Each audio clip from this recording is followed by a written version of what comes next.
Jerome Ford is a guy that deserves some attention coming out of Cincinnati this year.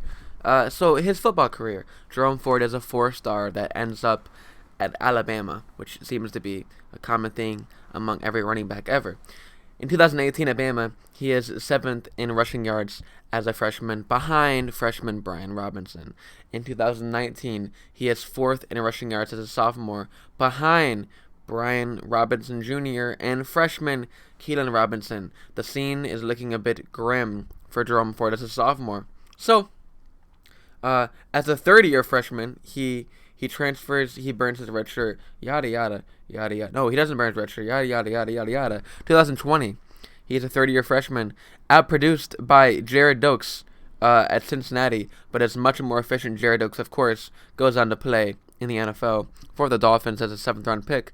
So, I mean, that's, his stock is still a bit grim. Going into his final fourth year, his fourth and junior year. When Jerry Dokes leaves, he monopolizes the offense and makes his dominator absolutely elite. This is where his pros come in. His high-level season is absolutely incredible. His best season is 1,500 plus yards and 20 catches and 20 touchdowns on a 13-1 playoff team. I mean, you're not going to get a much better season than that.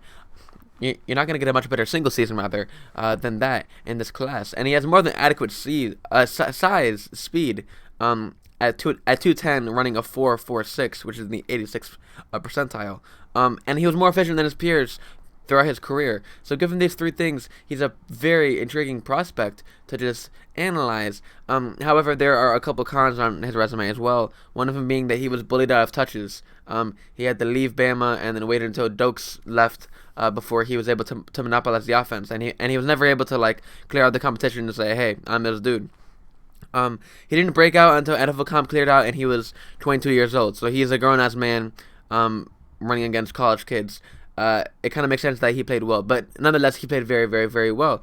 And lastly, his combine didn't boost his draft stock like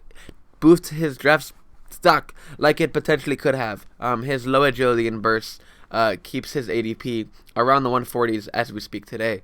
So the bottom line is that Ford has proven that he can handle a workload efficiently at a very big school, but he wasn't able to handle this workload until the competition cleared out. He's a very intriguing prospect given his potential three-down skill set, but not worth reaching for as of right now, given his potential draft capital. So there's Jerome Ford. I hope you know who he is now.